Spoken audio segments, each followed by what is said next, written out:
Hey ladies, welcome to South Florida. Milen here. Sorry, I gotta put my sunglasses on because it's pretty bright out here, but I just wanted to make sure that you could actually see my face. I'm actually wearing makeup today. I had to put lipstick on and put some foundation on and some blush because I'm literally going insane in the house. And I've been just schlepping, and I was like, okay, I'm just gonna do my hair and I'm going to put some makeup on and feel human again. All right, so girls, I am going to talk to you today. For those of you who conceal carry, this is really important. One thing that I do a little bit differently, I have a little bit of a different philosophy when I teach, is that I don't believe in just putting holes in a paper. So what I'm going to teach you today, and I'm actually going to give you a couple of exercises that you could do at home since you can't get out to the range. And what I'm going to talk to you today about is physiological reactions to stress. So especially for those of you who conceal carry, and this is not just if you're carrying a gun, this is going to happen to you in any stressful situation, and I'm going to explain to you what actually happens to your body. So when I did my USCCA certification, one of the things that I learned is all the things that happen inside of your brain, all the chemical reactions that happen in your body under stress. This book right here is where pretty much I'm getting all my information from. So just so that you know, I'm not making it up. This book was written by Tim Schmidt, which is the CEO and founder of USCCA. United States Conceal Carry. So you probably recognize this logo right here. So the information that I'm going to give you is actually information that I got from this book from when I did my instructor certification. So what happens in a stressful situation? A lot of things are going to happen. First of all, your vision is going to be compromised, your dexterity is going to be compromised, you're going to get auditory exclusion, you're going to have memory loss, and you're actually even going to have false memories. So crazy things happen in your brain. I'm not going to get into the nitty-gritty details of everything that happens in your brain, so I'm just going to make it plain and simple. So here's a couple of things that you could do at home. First of all, you want to get yourself one of these. This is from the inside of a paper towel roll. Get your earphones that you plug into music, your earmuffs, and you'll also, and I'm going to tell you why, get yourself a bowl of cold ice water. So ice and water. Fill it up with ice. It needs to be really, really cold. I actually put it in a metal bowl so it would be even colder. All right, so let's talk about what happens when you're in a stressful situation. So a couple of things are going to happen. The first thing I'm going to talk to you about is tunnel vision. The first thing that's going to happen is your body is actually going to go into a fight or flight mode, which is basically survival mode. All right, so you're gonna get an adrenaline dump, you're gonna get all kinds of chemicals that are gonna flood your body. So what your brain is gonna do is basically send all those chemicals, increase blood flow to all the major muscles of your body. All right, it's going to increase the blood, it's going to increase oxygen, it's going to increase glucose to all the major muscles in your heart, it's going to send more oxygen to your lungs, and it's also going to dilate your pupils, and you're going to lose your dexterity. So it's really important that you incorporate some more real life training into your training regimen when you're practicing drawing from holster, when you're doing any kind of dry fire, or even when you're at the range. But what I'm going to talk to you about today is really stuff that you could do at home. So with all of this stuff going on in your body, you're going to get tunnel vision, and I'm just gonna zoom in over here on this chart that I really, really like. It actually talks about all the things that happen in your body. So take a look at those, glance at those really quick, read them for yourself. And I'll just give you like 30 seconds to read those over. Hopefully you can see those. Okay, if you didn't get it all, don't worry about it. I'll explain it in plain English. So basically, your pupils, the way you see the world, you actually see the world in 200 degrees. When you're in a stressful situation, what's going to happen is all this is going to shrink, and you're actually going to get like almost like a 4D vision clarity on the object that you're focusing on. So it's very important that when you're training that you actually turn your head when you're shooting multiple targets. You need to actually use your head because your eyes are only going to be focused on a very small portion of your target. So if you're looking at your assailant, you're probably going to be targeted on his weapon and not on his face. So you probably will be able to describe the kind of weapon that he had, but you won't be able to remember what his face looked like. So for example, open a book and look at a word in a book. So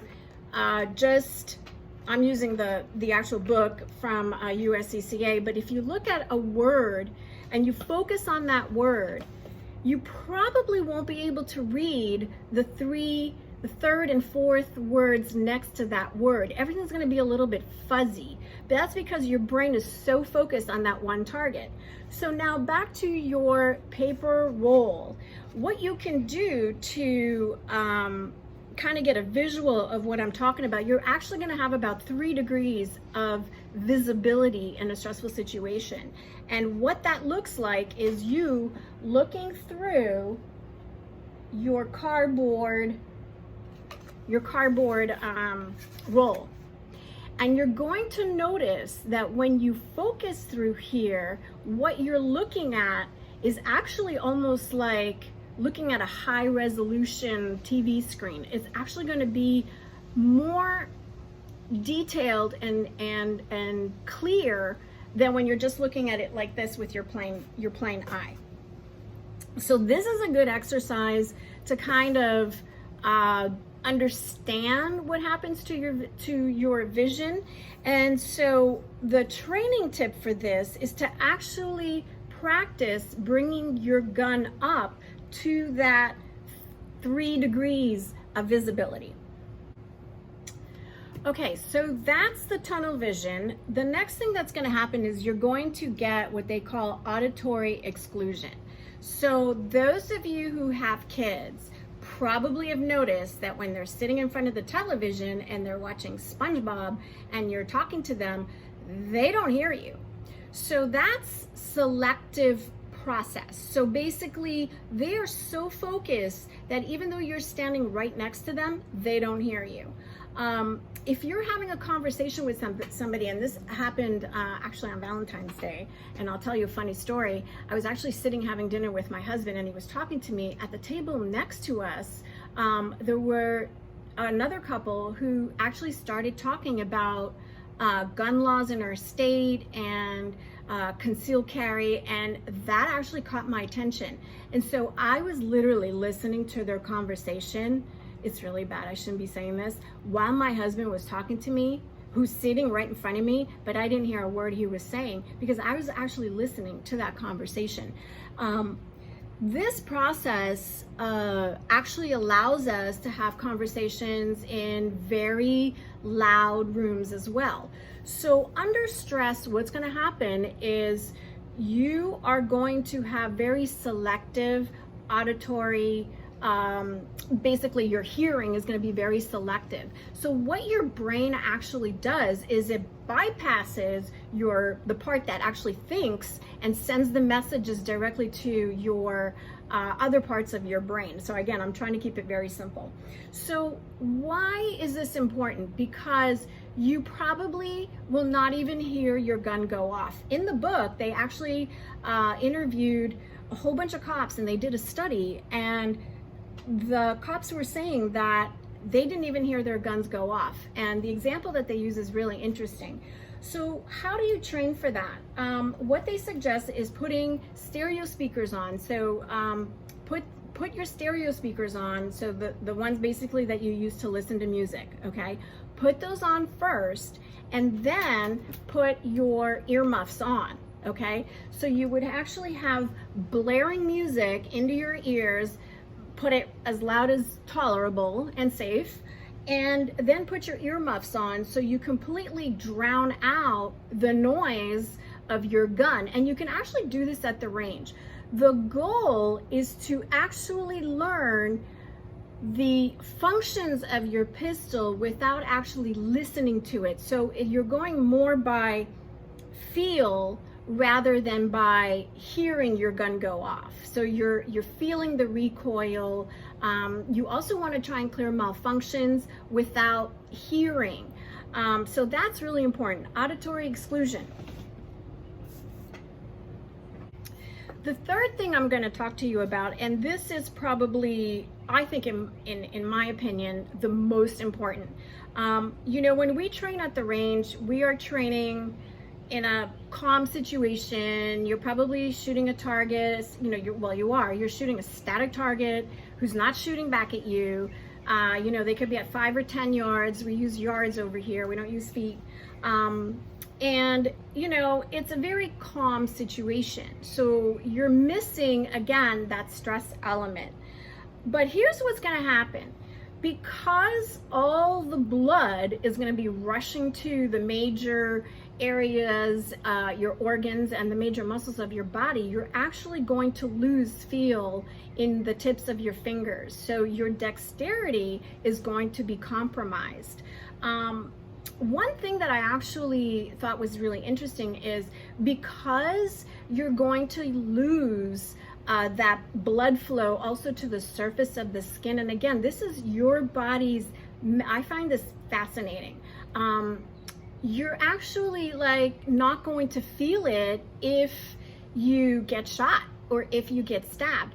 And that's why sometimes, you know, you can shoot an assailant that's attacking you, but if you don't hit him dead on, center mass, and stop the threat, if you don't get that kill shot and you just wound him, he may not even feel it. And so that's why those first 3 shots are so crucial and so important. Also for yourself, after you're done, let's say you were in a situation and you had to draw your gun, it's important to check yourself because you may have actually gotten wounded and not even felt it. And again, that is your body's defense mechanism kicking in. So that being said, the way to train that, now we're going to go with our ice bowl over here with the ice cubes and the ice water basically. So you want to stick your hands in there for probably a good 4 minutes. Like you really want to get them nice and numb. And then you want to handle your pistol, and I'm going to show clear, okay, completely clear. This is my Glock 19, which I absolutely love. I've got a red dot MOS on it, and I changed my plate over here, and I also have the matching plate on my mags, which I left in my safe.